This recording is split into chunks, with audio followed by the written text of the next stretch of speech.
Salut les amis, on se retrouve pour une nouvelle vidéo, une vidéo où comme vous le voyez on va parler de ce match Paris Saint-Germain-Arsenal qui aura lieu mercredi soir 7 mai au Parc des Princes. Franchement les gars, va falloir être au rendez-vous.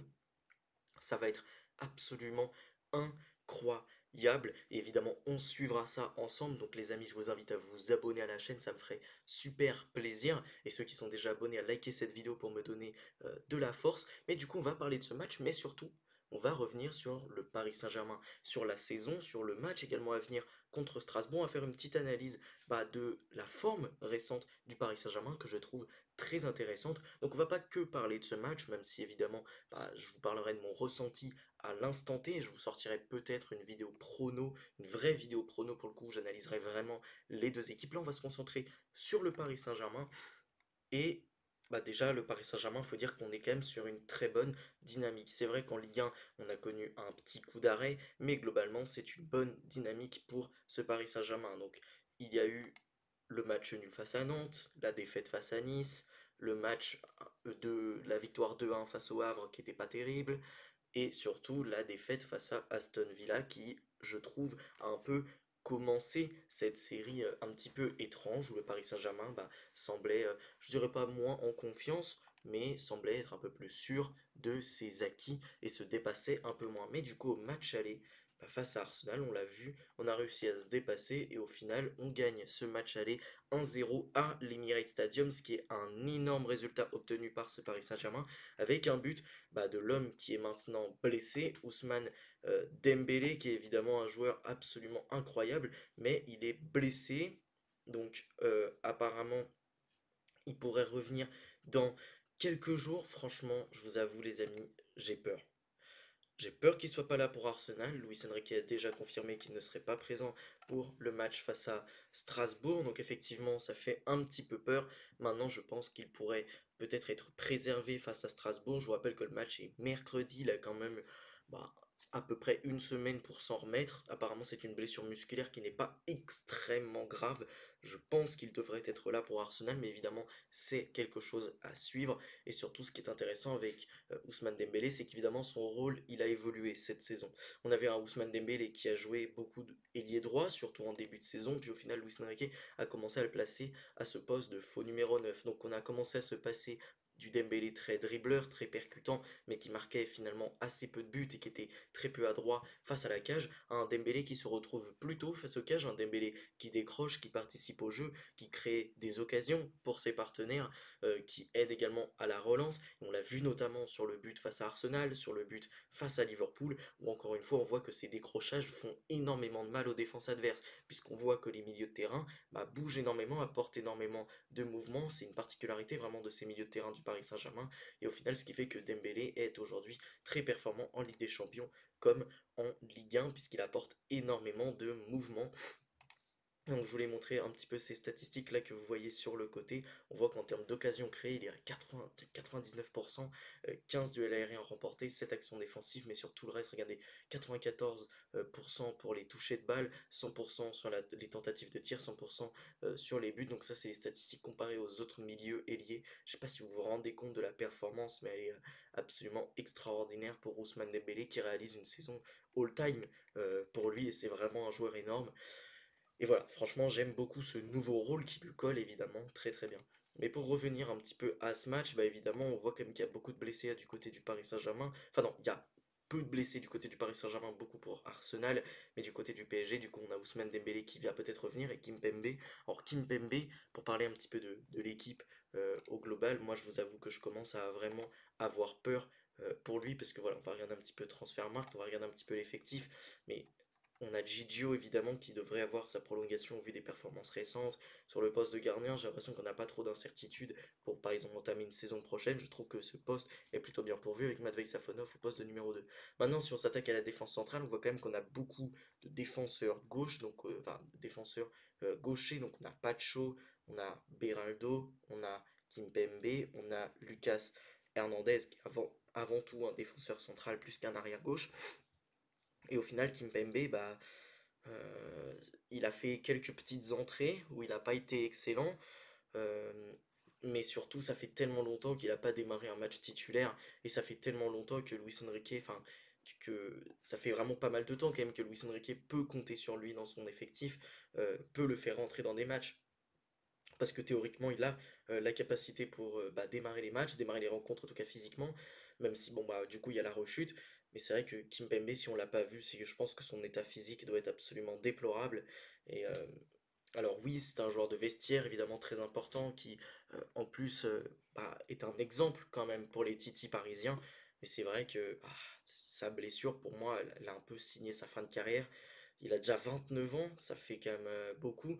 Il y a 2 ans quasiment passé euh, en dehors des terrains pour cause de blessures. C'est très dur pour Presnel Kimpembe, mais je pense que lui, voilà, cette dernière blessure, cette dernière rechute, bah, signe un peu la fin de sa carrière.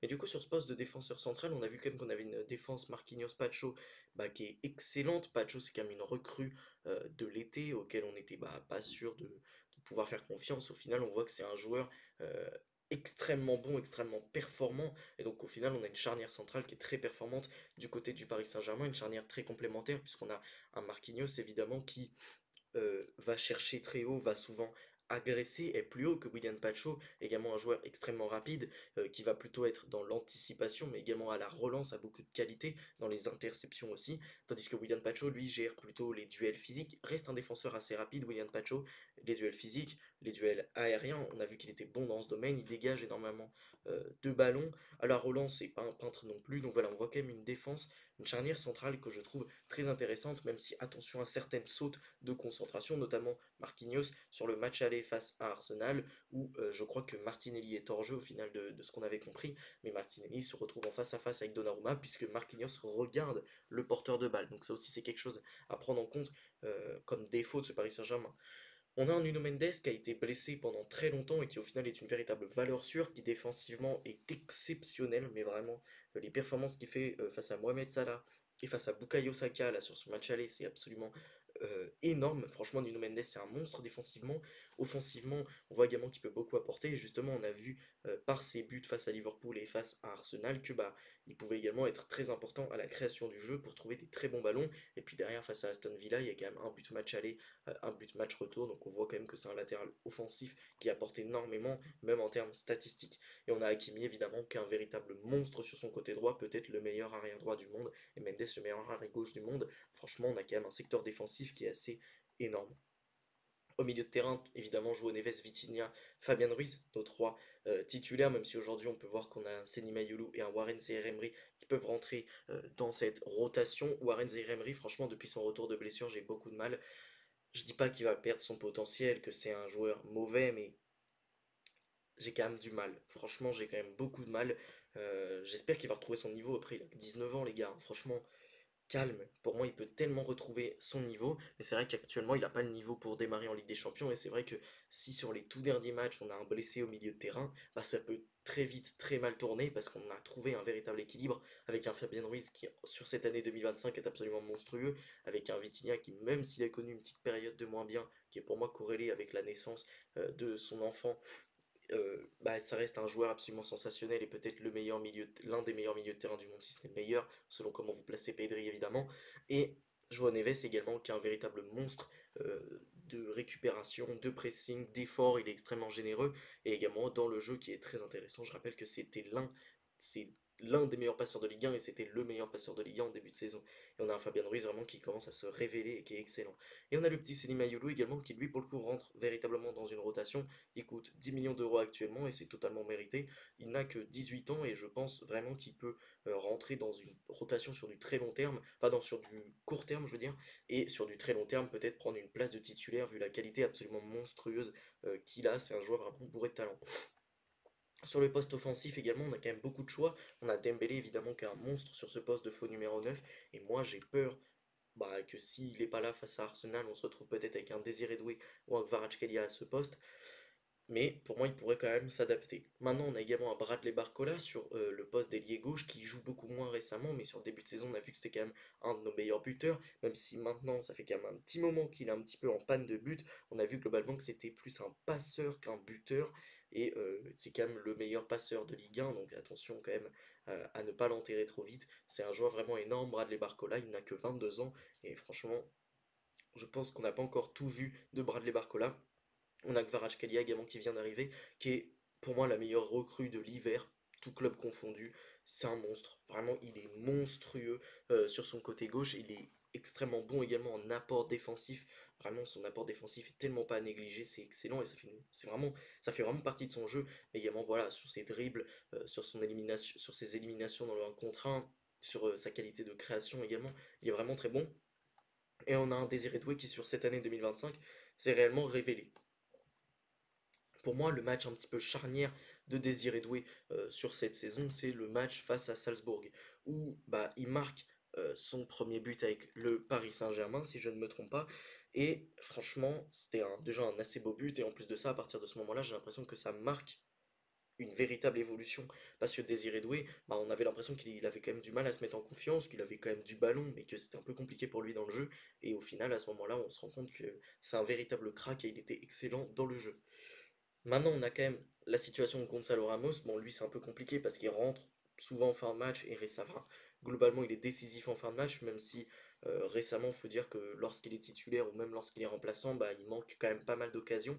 Donc, lui, il faudra suivre sa situation l'été prochain, mais également Lee Kangin, qui apparemment, les deux là ont été mis sur la liste des transferts, donc ce sera à suivre. Pour ce qui est de ce match face à Strasbourg, évidemment, je pense qu'on aura une énorme rotation, hein. Moi, il y a pas de, pour moi, on verra vraiment une grosse rotation. Là, c'est annoncé Doué, Ramos, Barcola. Moi, je pense même qu'on pourrait voir un petit Ibrahim Baye sur le côté gauche. Ça me choquerait pas et moi, j'aimerais bien le voir. Et peut-être au milieu de terrain, moi, j'aurais bien aimé au moins reposer soit Neves, soit Ruiz et mettre Mayoulou. Franchement, ce match-là, on peut le perdre. J'en ai rien à faire. Mais voilà, après c'est bien quand même de donner un petit peu de rythme aux joueurs, mais là par exemple pourquoi pas mettre un Beraldo, un Lucas Hernandez au poste de Mendes, euh, tu peux mettre également un petit Zagué au poste d'Akimi, tu peux mettre Safonov, vraiment moi j'aurais fait tourner totalement, parce que franchement on est champion, ce match face à Strasbourg ne sert absolument à rien, et voilà. Voilà, tout ce que j'avais à peu près à dire sur cette rencontre PSG-Strasbourg qui bah, reste quand même intéressante, puisqu'encore une fois, je pense que les titulaires globalement rentreront autour de la 60e pour quand même avoir un peu de rythme. Et donc on verra ce que Luis Enrique compte faire. Peut-être qu'on aura des indices sur s'il y a une absence de Dembélé, qu'est-ce que préparerait Luis Enrique. On aurait potentiellement des éléments de réponse dans ce match. Donc ça va être également quelque chose à suivre. Mais on a vu que Gonzalo Ramos était quand même assez souvent titulaire récemment. Je ne sais pas si Luis Enrique avait un peu senti la blessure de Dembélé, c'est à croire. Mais c'est vrai que Gonzalo Ramos joue énormément en ce moment en Ligue 1.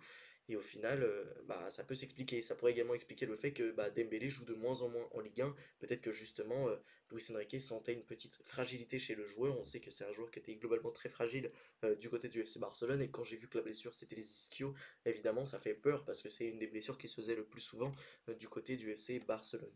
Mais du coup, pour ce match face à Arsenal, je vais pas vous donner un petit prono, mais franchement, j'ai un vrai feeling sur la qualification du Paris Saint-Germain. J'ai un vrai feeling. Cette équipe, elle m'impressionne. En début de saison, t'étais pas l'équipe favorite pour la Ligue des Champions. Tu venais de perdre Kylian Mbappé, ton attaquant phare, l'une de tes plus grandes légendes du club, qui marquait 40 buts par saison. Ton début de Ligue des Champions, il est catastrophique, hein. La victoire étriquée face à Gérone, la défaite face à Arsenal, le match nul face au PSV, la défaite face à l'Atlético Madrid, la défaite face au Bayern Munich, ensuite à la victoire face à Salzbourg, et là, je trouve qu'à partir de ce moment-là, tout change. Je trouve que ce PSG joue beaucoup mieux, se crée surtout des occasions de plus en plus franches. Euh, Franchement, face à Manchester City, je trouve que les occasions elles sont d'une qualité mais relativement différente que face à l'Atlético Madrid ou face au Bayern en début de saison. Pour moi, le jeu change radicalement et sur ton année 2025, pour moi, tu es sur un sans faute. Tu gagnes le trophée des champions, tu gagnes quasiment tous tes matchs de Ligue 1, tu es qualifié en finale de Coupe de France. Et au final, là, tu es en demi-finale de Ligue des Champions, tu es à 180 minutes de remporter le trophée que tu cherches depuis des années et des années. Et voilà, franchement, t'as jamais été aussi proche. Et pour moi, cette équipe-là, qui a une telle confiance en son projet de jeu, qui a tellement évolué cette saison, qui a une maturité, parce qu'en vrai, les joueurs, ils me renvoient une maturité qui est absolument dingue. Et franchement, j'ai quand même du mal à voir Arsenal, malgré le retour de Thomas Partey, s'imposer face au Paris Saint-Germain et arracher une qualification. Franchement, moi, je vois le PSG passer. Après, je vous dirai sûrement dans une vidéo prono, peut-être que je reviendrai sur mon avis selon ce qui se passera ce week-end, selon si Dembélé également ou pas est blessé, parce que pour moi ça peut quand même changer beaucoup de choses. Mais voilà, pour vous donner un petit aperçu de ce que je pense sur ce match, j'ai quand même beaucoup de mal à voir Arsenal battre le Paris Saint-Germain. Maintenant, je veux pas nous porter l'œil, attention. Mais voilà, globalement, ce que j'avais à conclure. Les amis, j'espère que cette vidéo vous aura plu. C'est une vidéo un petit peu différente de d'habitude. J'espère quand même qu'elle vous aura plu parce que je la trouve plutôt sympa à faire. Et donc voilà, elle sort bien avant quand même le match, mais je me sentais bien de faire une petite vidéo dans ce style. Donc voilà, dites-moi si vous voulez que je le refasse prochainement. Évidemment, en cas de défaite du Paris Saint-Germain, en cas d'élimination, vous aurez un mercato idéal du Paris Saint-Germain. Dans le cas inverse, vous aurez un mercato idéal d'Arsenal. Et en finale de Ligue des Champions, franchement, il faudra suivre ça parce que ça va être absolument dingue si jamais le PSG se qualifie en finale. Franchement, ça pourrait être absolument fou. D'ailleurs, pour ceux qui connaissent un petit peu MTO Foot et Esteban, moi personnellement, j'ai pronostiqué une finale de Ligue des Champions PSG-Inter. Pour le moment, ça me semble plutôt bien embarqué pour les deux équipes. Donc on verra ce qui se passe à la fin, mais j'espère avoir eu le flair sur les finalistes à la fin. Sur ce, bah salut les amis, j'espère vraiment que vous avez kiffé cette vidéo et à la prochaine. Ciao.